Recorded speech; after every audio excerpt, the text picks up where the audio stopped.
Our speaker this evening earned her BA and PhD in ecology and evolutionary biology at Cornell University, working with Dr. Tom Cade, who used captive breeding to restore the peregrine falcon to the eastern U.S., developed her interest in captive propagation as a tool to save endangered species.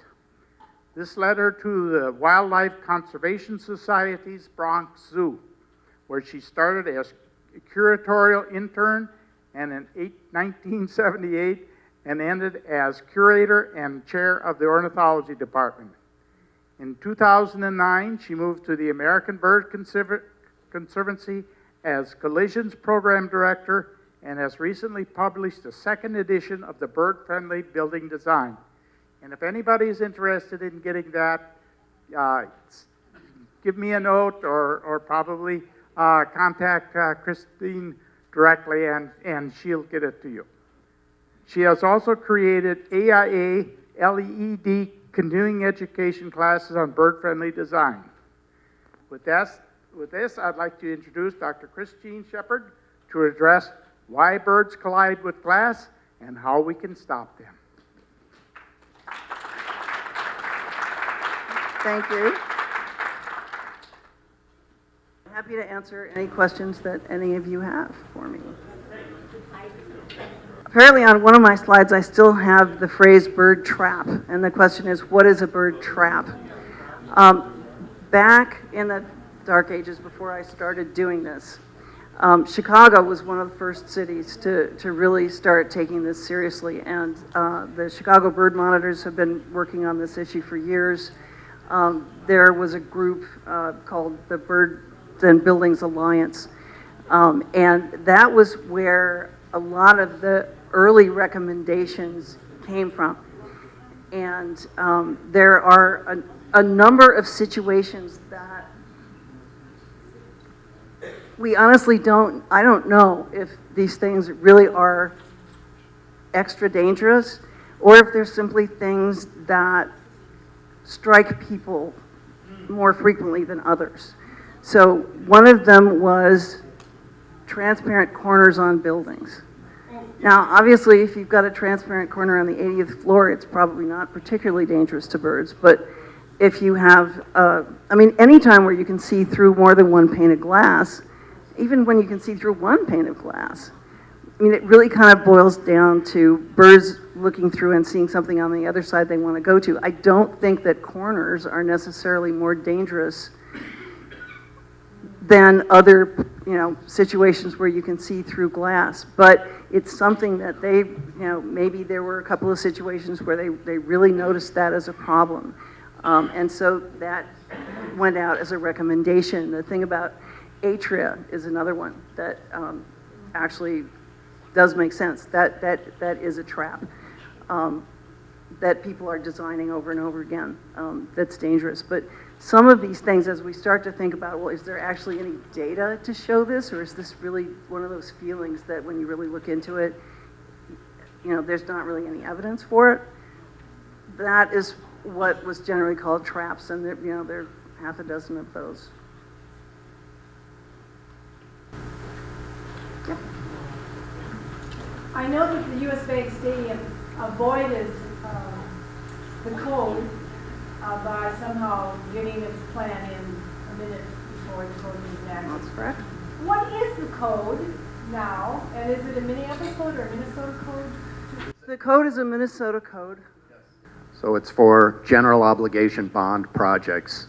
Oh, I'm sorry. My name is Peter McDonough. I'm with Kestrel Design Group and University of Minnesota. Thank you.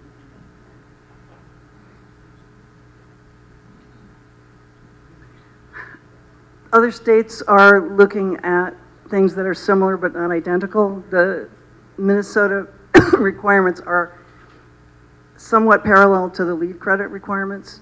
And, everybody, we're hoping that everybody doesn't come up with a different way of doing this so that you don't have a different standard every time you go from Minneapolis to St. Paul or from state to state to state. But that seems to be the direction, although the California statutes have tended to spring from the original one in San Francisco, but have become more strict as people make their own versions of it. So San Francisco only applies to facades of buildings within 300 feet of a 2-acre park or water feature, as if birds didn't, but they did what they thought they could do.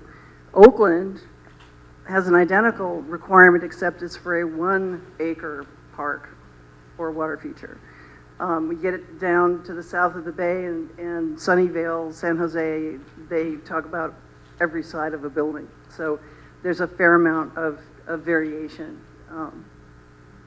But the important thing is, as you know, if one person or one city or one state stands up and does something, it makes it that much easier for the next one to do it.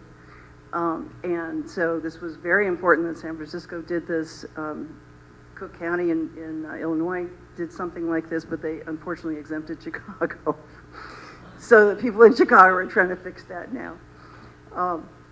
But nobody wants to be the first. And we've got plenty of evidence from the early adopters that this is not something that's going to stop investment, it's not going to stop development, it's not going to mean that your planning department has to hire 3 more people to implement it. There's a lot of evidence showing that this is not a negative, whereas you do get the benefits for the birds. The question was, do we think it's possible that maybe there could be a computer model where you could plug in all the characteristics of a material and get a relative threat rating instead of having to schlep your glass to Pennsylvania? And the answer to that is yes, that's exactly what I would like to do if we can get the support to do it. So there is a paper from Scandinavia where they looked at the model of a UV sensitive bird and a violet sensitive bird. So they looked at a peacock and a blue tit or something like that. And they did recordings of and made light models of 3 different habitats, and then they modeled those habitats being reflected in windows to see if these birds would be able to see ultraviolet patterns against the reflections on the windows. And this is one of the hardest papers to read that I have ever tried to wade through. It's very difficult technically, but it's exactly what I would hope eventually we would be able to see so that we could get things done very quickly. And they concluded that the violet sensitive bird, the pheasant, wouldn't be able to see the pattern, and that the ultraviolet retina bird would. But of course it was a particular pattern in a model. But anyway, we have the capacity to do it. I'm looking for, people that would like to do something like this for a graduate project. There are also bird retinal models that are made with digital photography, so that you model the retina of the bird and you take a photograph. There are plenty of ways that you can calculate what's a bird seeing. And can it actually, even though if it sees it, is it seeing the pattern against the background, for example? They look at this when they're trying to examine things like cowbird eggs, and are they distinguishable from the host bird eggs? And it's just amazing the kind of stuff they can do with a spectrophotometer and a computer. So yeah, that is exactly where I hope this will go. I wish I were at a university. The question is, we talked about glass that reflects vegetation as being dangerous, and some trees can get to be very tall, which is true. Basically, as a proxy for the height of the vegetation zone, San Francisco used 60 feet. I think that Toronto has used 60 feet. The lead credit uses like the first 3 floors or something like that. And all of those are really arbitrary ways of trying to capture the fact that it's reflected vegetation, that those are the most dangerous parts of the building. Um, we haven't seen an ordinance yet that talks about specific species of trees, for example. I mean, obviously, the height of the vegetation when it's just planted is very different, you know, from something that grows up. So as these things mature and get more sophisticated, we might be able to build something like that in. You know, people that are really interested in protecting birds might keep that in mind and do the whole building instead of just focusing on the lower floors.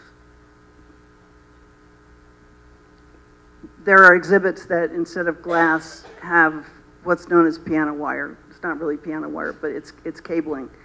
I know the Bronx Zoo did their first cable-fronted exhibit back in the 60s. So this has been happening for a long time. But it's interesting how you find some of these things. Like there are a lot of cities where the code requires that if you have balusters, they have to be spaced 4 inches or less, so babies can't get their heads through. But you're back at the 2x4 rule.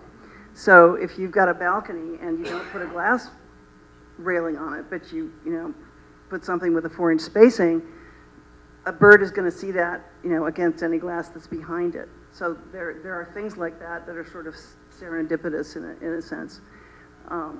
There's, you know, questions about cable bridges too, and we don't have a lot of data. I mean, in the case of a cable bridge, you're probably more likely to see something like a crane or a water bird run into them than you are a passerine, especially it's more likely to happen during the day. So the same birds that run into power lines are probably the ones that would run into cable bridges. The question was, a lot of replacement windows are very reflective. They have energy coatings and so forth, and they're very reflective. If you put a tempera pattern on the outside of these windows, is it likely to sort of run down and drip? And the answer to that should be no. If you can use relatively sort of dilute tempera. I mean, I actually took paint rollers and put tempera all over big windows on a building once, and that was drippy. But if you're using a brush or a sponge, you know, once you put it on and it dries, it's amazing. You can get it wet and nothing happens to it. If you get it wet and you touch it, it will come off. But I've had tempera on the outside of some of my windows for over a year, and it got a little fainter, but it was still very visible. So it'll last a long time, and you know, it depends on how messy you are when you put it up. But you know, you sort of dab it on, and you can see, you know, people can make real works of art out of it. The question was, where is the bird sanctuary where you can see the marvelous spatule tail? And of course, it's gone right out of my head. I've been to Opera Patricia and yeah, it's. I mean, I guess what you want to do is stay at Opera Patricia, and they will take you up to, because the accommodations that are actually on the site where the bird is are like a cot with a little curtain in front of it. But apparently they're very easy to see because they're hummingbirds and they come out and they show themselves. That was actually years ago, before I was really involved with ABC. Something popped up in my email, and it was like, this is the first ever video of a marvelous spatule-tailed hummingbird displaying. And I looked at this thing, and I sent ABC $100. And I'm still in love with hummingbirds.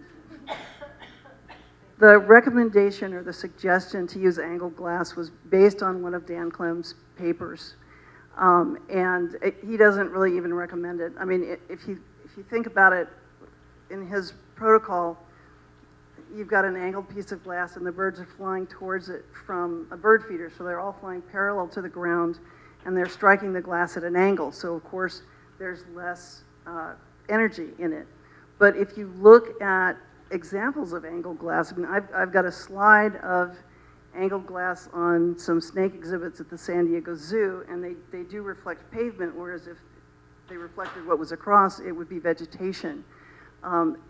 If you look at the 2-story angled glass wall of the New York Times printing plant, which I drive past every time I go to LaGuardia, what it reflects is very lush gardens. And you can see those gardens, the reflection of the gardens from, 10 highway lanes away. And there's nothing that would stop a bird from swooping into that glass completely perpendicularly. So this is one of these recommendations where if you think that you might want to try to use it, you would want to model it, or you'd really want to look at the situation and make sure that it was worth doing it. Somebody talked to me about a skyscraper they were building in Chicago, and they said, well, it's going to have a 2-degree angle lean. And they're like, no, I'm sorry, that is not going to help. But people have been trying, especially Dan, to come up with solutions now, for 20 years. And there are things that people have suggested, and then it turns out they don't work, and sometimes people are still recommending them and so forth. But so you have to really look at what you're trying to do and how you would incorporate a suggestion like that to make sure that it's going to do something good. I'm sorry, I forgot to say the question. The question was, does angled glass actually work? Well, it's like having an overhang probably doesn't help, but if you have an overhang on all 3 sides, if the glass is really recessed, it can stop reflections. We don't have a lot of data. There is data from some studies that they've actually been doing at Harvard, looking at how birds maneuver through cluttered environments. And they're doing this because they are looking to program robots that are moving through cluttered environments. And it's like, how do they decide, which gap to go through? Do they, and one of the things they discovered, this is work that's been done with pigeons, but the pigeons don't start plotting a route through the obstacle courses that they have them fly from a long distance away. They're usually maybe 2 meters away before you see them making preparations to change course, which is really good news because it means, yes, we want you to put stuff on your windows, but I don't care if you can't see it from 50 feet away or even 25 feet away, because it just has to be far enough away for the bird to actually physically change course. So 6 feet is probably okay, 10 feet would be better. But it doesn't have to be half a mile. The question was, well, I assume that the question was, is 3M coming out with a bird window film? And the answer to that is, we don't know. Apparently it costs $1 million to bring a new product to market. So there are people working for companies like 3M, for glass companies and so forth, in the research divisions, and they're creating what seem to be promising new products, but they have to convince the bosses who say, okay, we're going to give the green light to this product and not to that product. And the question that comes up over and over and over again, is there a market for this? They want to make sure they'll get their $1 million back. And it's hard to do a market survey. I can say there's an increasing number of laws that are requiring people to use products like this. But to do a real market study costs a lot of money, and ABC doesn't have that. Yes, and here's somebody I did not want to point to you, but there's someone from 3M in the audience, and I'll give you the microphone. I'm from 3M and just made comments about 3 different items that 2 of them were mentioned in the presentation. One was the feather-friendly product, and that's a vinyl film, and 3M actually makes the vinyl film, and the convenience group company does the conversion and making it into dots and stripes. So that's a commercial product that 3M does make, and it can be applied as yes, and Kaleidoscape is a perforated window film that's, again, used on transportation buses and vans, and it has white on one side, black on the other, and that's been shown to be very effective. So we have two products there, and then I had some prototypes here in the back that welcoming anybody's feedback on. Just it has these. They look great to me. Okay, so Thank you. Anybody else? Questions? What is the status of the Bank Stadium? I mean, are they? That, I think we're gonna have, where's Jerry? The question is, what is the status of the US Bank Stadium?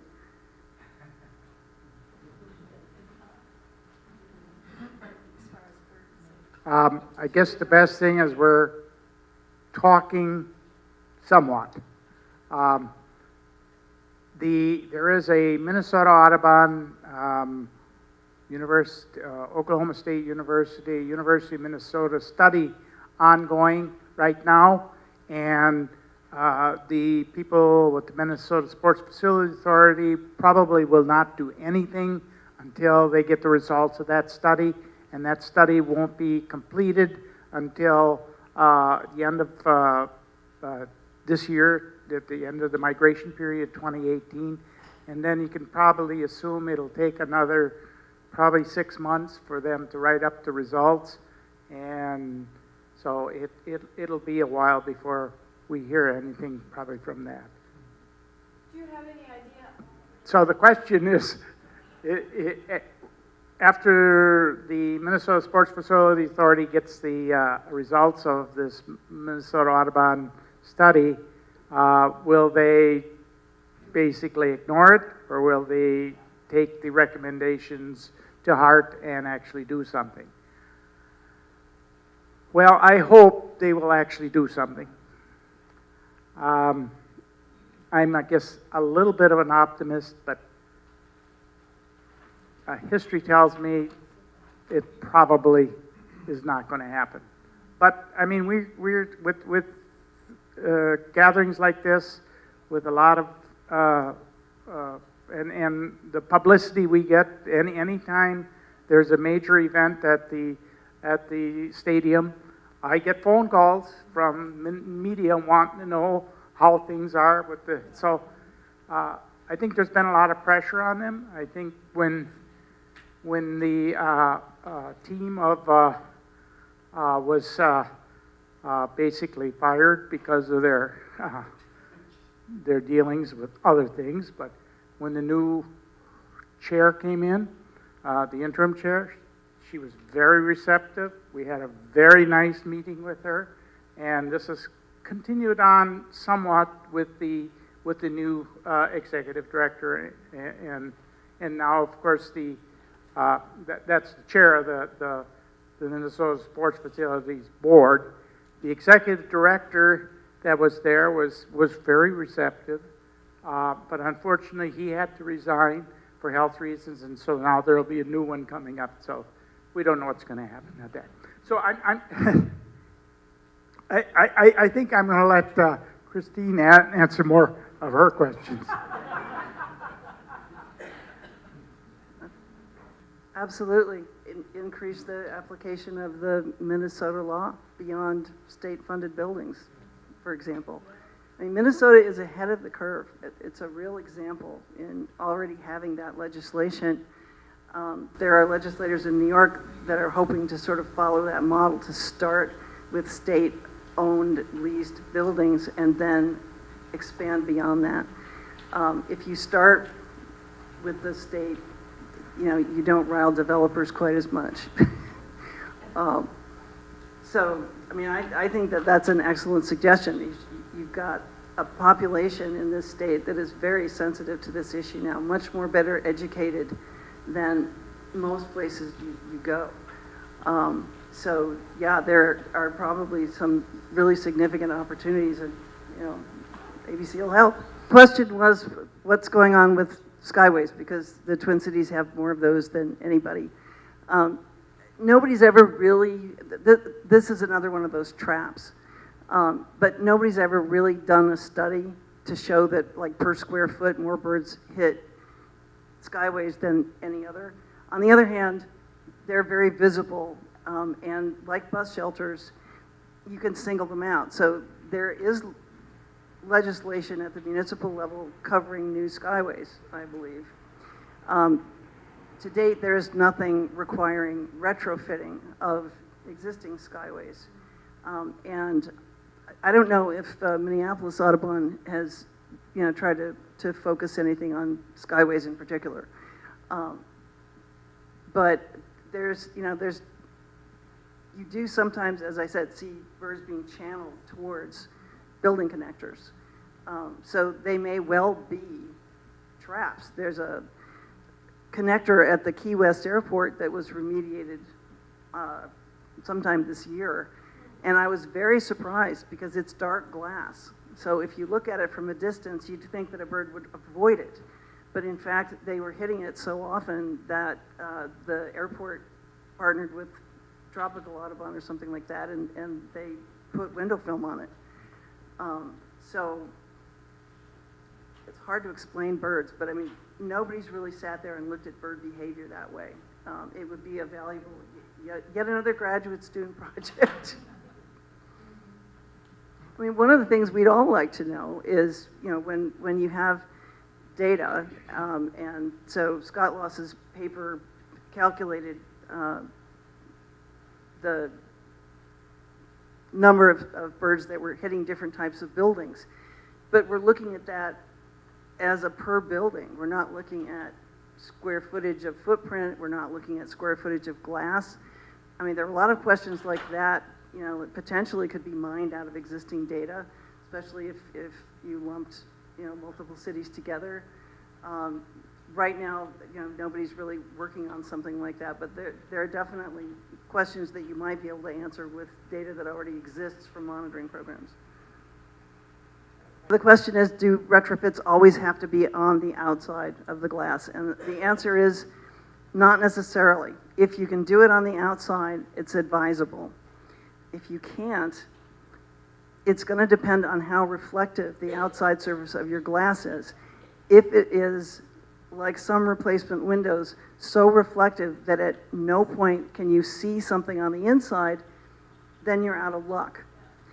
However, if you can go outside and see, a Post-it note that you've stuck on the inside of the glass, or you can, just see into the room, especially if you can see through the glass at times of day when birds tend to be active, it's absolutely worth it. It's not worth it if you know you can't see it. But it's definitely better than doing nothing, especially if you can verify that you can see what you've done on the inside. The reason I'm asking is, with the U.S. Bank Stadium, they're talking about curtains. Yeah, but that's going to be solid black. Yeah, I mean, everybody heard about the U.S. Bank Stadium putting up this $1 million curtain and instantly thought, if only that could be good for birds. But if anything, putting a dark curtain on the inside of shiny glass makes it a better mirror. So probably not. How about getting artists involved? If painting with tempera paint on the outside of the window is a good idea, the artists have decorated all these utility boxes around Minneapolis. So the question is, how do we get artists involved? I mean, there are actually quite a lot of artists around the country that are involved in this, and they're doing lots of different things. So one of the people I work with, Lynn Parks, has actually created an art exhibit and brought in a number of other artists and asked them to do installations around bird collisions. She's also created custom decals for the Patuxent Wildlife Center. I mean specifically for U.S. Bank Stadium. Pinkley, she did that show. She was walking up on the side of that building. I forget what the event was, but That's a question I can't answer. I mean, I guess the issues with doing anything on something like the stadium, because it's so big, is that you always need lifts and hoists, and those things cost a lot of money to bring in. What you need to get is Christo to wrap the whole thing up. We'll take one more question. In this, the statistics about collisions of, up to 1 billion, does that include the birds that hit No, no, that is just carcasses that were found. So, I mean, you know, as you know from listening to, the question was, do the estimates of mortality involve birds that flutter away and die later? Clem is the only person to really even look at that. He did find that some birds died, you know, a week later and more. People that have necropsied birds that have died from collisions find they're not breaking their necks, which is what people think, but they often have fractured livers, they're hemorrhaging, they have brain hemorrhages. You know, you think concussion, and then you think, okay, you're a bird and you've got a bad concussion and you're trying to protect yourself against predators and you're trying to find shelter and food. And they're really debilitated. They're much less able to survive long enough to heal from a concussion. You know, so where a human has a chance to be protected, it's not true for a bird. And so they're much more likely to be, you know, killed by a predator or to starve or to succumb to any of the other challenges that birds face, you know, every day when they're healthy. So it's a tough life. Okay, thank you.